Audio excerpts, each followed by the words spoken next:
I've been working in emergency radiology since the early 2000s. And let me tell you, it's not all just x-rays and broken bones. Back then, we were still using daylight processors for most of our film developing, since digital radiography wasn't mainstream yet. But sometimes you'd still need to use the darkroom to develop radiographs. If you've never been in a hospital darkroom, let me paint you a picture. These places are cramped, hot, and the chemical smell is so strong it makes your head spin. There's barely any light except for this intense red safe light in the corner so we can actually see what we're doing. The countertops were clean because we needed them to be, but the rest of the room, total disaster, especially in the emergency room darkroom. Working in emergency radiology means you're constantly under pressure. When trauma comes in, every second counts. The radiographs I'm developing could literally be the difference between life and death, showing doctors whether someone's bleeding internally or if their spine is intact. Now here's where things get interesting.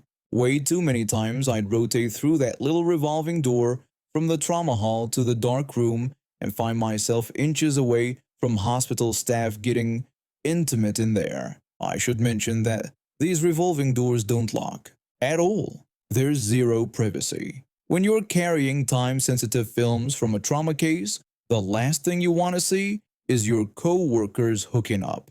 Every time it happened, I'd unleash a masterclass in profanity while they scrambled to gather themselves and bolt. Hospital staff doing inappropriate things with each other happens more than you'd think, but I had work to do. No time for that nonsense. There was this one emergency room nurse who was a repeat offender. I caught her 3 separate times. After the third interruption, she had the audacity to go to my supervisor and complain that I purposefully interrupted a private conversation. My supervisor laughed her right out of the office, since this nurse had absolutely no reason or authorization to be in the dark room in the first place. But from that point on, I was determined to catch her properly. It took almost a year, but when I finally did, it was glorious. The last time I caught her in my dark room, I had a different approach. Instead of just yelling, I quickly grabbed her scrub pants off the floor, turned around and went back out through the revolving door. I folded the pants neatly, making sure the ID badge clipped to the waistband was visible with her smiling face and name clearly showing. I walked straight to the emergency room nursing supervisor, handed over the pants, and explained in a professional tone that the nurse identified on the badge was currently in the dark room and had requested her pants be brought to her. The nursing supervisor gave me a bewildered look for a moment, as if I had suddenly grown another head. But then understanding dawned on her face. She immediately turned and hurried down the hallway toward the dark room with purpose in her step. I never saw that nurse again after that night. Not once. And the married respiratory therapist she was with that time? His career took quite the hit too. I wish I could have stayed to watch what happened next, but I had to rush to the main department darkroom to develop my urgent film. Apparently it was brutal. Later I heard that the supervisor had burst into the dark room and caught them in the act under that red safe light. The supervisor had loudly demanded to know what they thought they were doing, reminding them sharply that this was a medical facility, not some cheap motel. The nurse had tried to stammer out an explanation, but the supervisor cut her off before she could finish, pointing out that there was a trauma case at that very moment needing radiographs. She ordered them to get dressed immediately.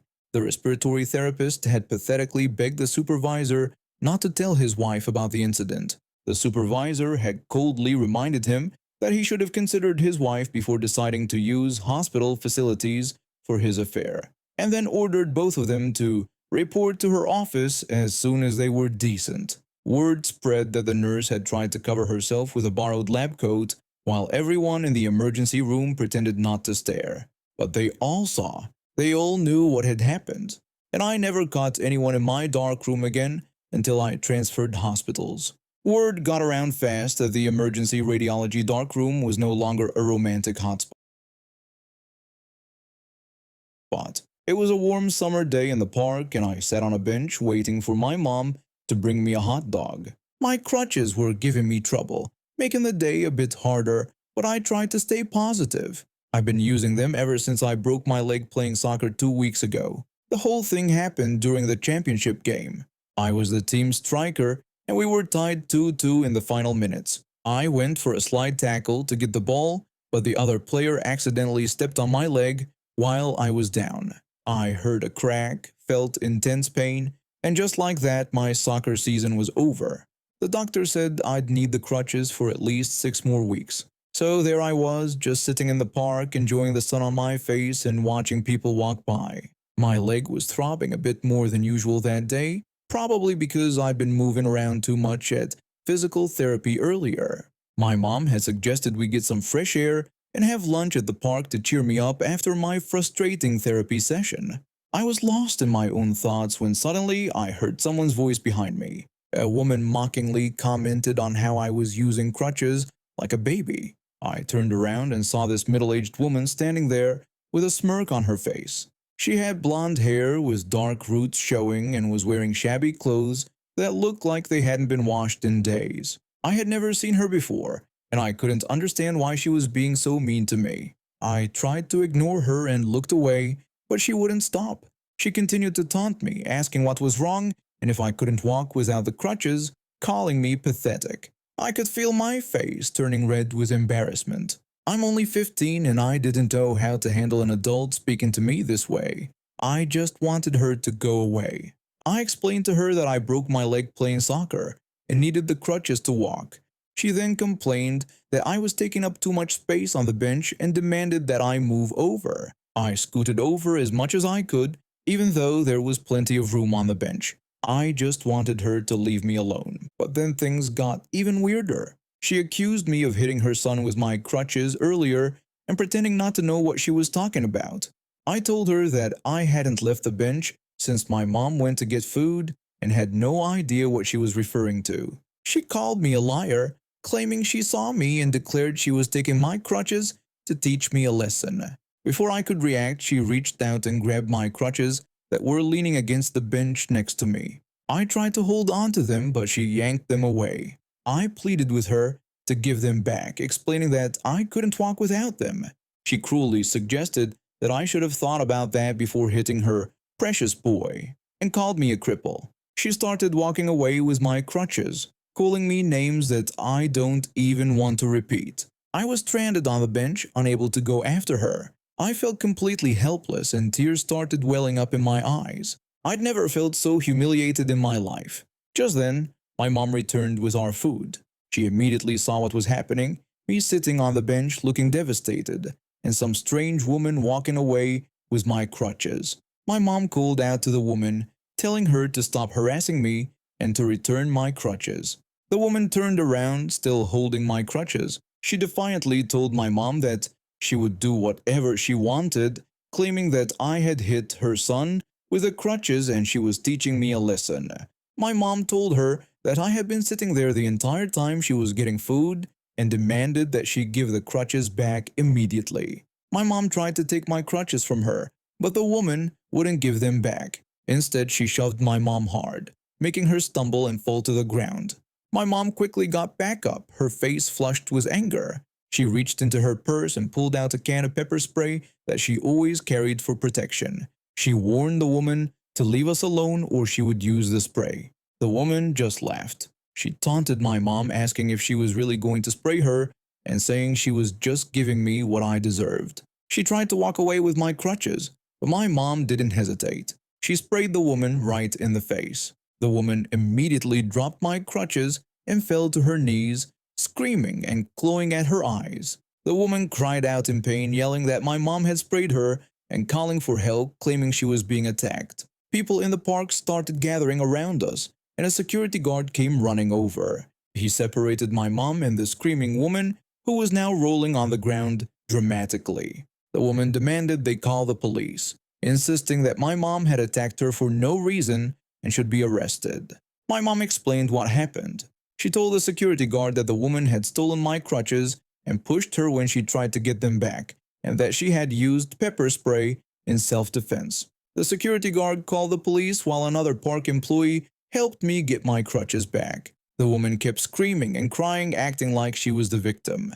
When the police arrived, the woman told them a completely different story, claiming my mom had randomly attacked her. Thankfully, the park had security cameras. The police officer said they would review the footage to see what actually happened. While we waited, the woman kept crying and rubbing her eyes. My mom sat next to me on the bench, her arm around my shoulders. She asked if I was okay and if the woman had hurt me. I assured her I was fine, just embarrassed. She comforted me, saying I had done nothing wrong. About 20 minutes later, the police officer returned. He looked at the woman sternly and told her that they had reviewed the security footage. He said it clearly showed her taking my crutches and assaulting my mother when she tried to get them back. The woman denied it, claiming we were all lying. The officer told her that the footage didn't lie and told her she was under arrest for assault and theft. The officer handcuffed the woman while she screamed and protested. When they led her to the police car, she kept looking back at us, her mascara running down her face from the pepper spray and tears. She shouted that this wasn't over and threatened to sue all of us. After giving our statements, my mom and I were finally allowed to go home. Our hot dogs were cold by then, so we stopped for ice cream instead. As we sat in the car eating our ice cream, I looked over at my mom. I thanked her for standing up for me and told her it was pretty cool how she pepper sprayed the woman. My mom laughed and said she hoped she never had to do that again, but added that nobody messes with her kid. It's been 6 months since that day at the park. I'm off the crutches now and back to playing soccer, though I'm a bit more careful with my sliding tackles. For context, I worked for a state agency that had me driving all over the place every day. It was a unique arrangement. My contract went through a regional agency, but I worked directly for the state. This meant the regional agency director just handled my paychecks and expenses, nothing else. Everything was great for the first year. The regional director understood the arrangement and stayed in his lane. Then he retired, and they promoted the deputy director to replace him. This guy had a reputation as a micromanager who needed to control everything, and he definitely lived up to it. The problem started almost immediately. The new director started trying to give me orders, which wasn't how our setup worked. I told him that's not how things worked according to the contract. You'd think I had slapped him across the face. His whole demeanor changed, and I could tell he was furious that someone in his building wouldn't follow his commands. What made it worse for him was that I was doing an excellent job and the state was really happy with my work, so there was no chance of renegotiating my contract to give him more control. My job had me coming and going throughout the day, and every time I passed this guy in the hallway, he'd glare at me like I had personally insulted his family. During meetings, he'd watch me closely when I took the floor to explain what was happening in the field. This was crucial information everyone needed, so he couldn't shut me down, but I could practically see the steam coming out of his ears. Looking back now, I can laugh about how much I unintentionally bothered this dude just by existing and doing my job. But at the time, I could tell he was searching for any angle to gain leverage over me. Eventually, he realized he had to sign off on my expense reports. That's when he thought he found his opportunity. One afternoon, he appeared in my doorway with a smug look on his face. He told me to come with him in a tone that suggested he had finally caught me doing something wrong. I was surprised but thought, what the heck? Let's see what this is about. He led me to his office and told me to sit down. I noticed he deliberately left his door wide open so everyone nearby could hear our conversation. He had my expense reports from the past month spread across his desk like he was some detective who had cracked a major case. He began questioning me loudly about my travel routes, suggesting that the mileage I reported between various locations was excessive. His tone and volume made it clear to everyone in earshot that he was accusing me of padding my mileage, basically calling me a thief. Something in me snapped. I shouted back, asking if he was calling me a liar. My outburst caught him off guard. Honestly, it surprised me too. I'm not usually one to lose my cool, but the suggestion that I would steal was too much. I told him to wait right there while I got something from my car. I stormed out to my Jeep and grabbed my gazetteer. This was years before Google Maps existed. By the time I stomped back to his office, everyone in the vicinity was watching. I slapped the map book down on his desk and flipped it open. I explained how I used back roads to save time, showing him specific routes that cut significant time off the drive compared to main highways. I pointed out connections that avoided traffic lights in town and other shortcuts I discovered over time. He insisted that wasn't appropriate and that I should be taking the direct routes, which he claimed would be faster anyway. I disagreed, explaining that I had driven both ways multiple times and knew from experience that the back roads were faster. When he continued to disapprove, I was completely done with his nonsense. I told him to take it up with my actual supervisor if he had a problem with it. His face twitched at the mention of my real boss, a state official he would never dare challenge. We left it at that, and if I remember correctly, we didn't speak directly to each other again. But the story doesn't end there. A few weeks later, there was an important meeting at a location on the seacoast, about an hour away. Both the regional director and I needed to be there. By coincidence, we ended up leaving the office at the exact same time. He was traveling with a co-worker I got along with. The regional director pulled out of the parking lot ahead of me, and I followed them for about 10 minutes on the main road. Once I reached my usual turnoff, I hit the back roads that, by this point, I knew like the back of my hand. All those shortcuts and time savers he had criticized. When they finally arrived at the meeting location, I was already there, had my materials set up, and was chatting with some of the other attendees. I saw the look of confusion on their faces when they walked in.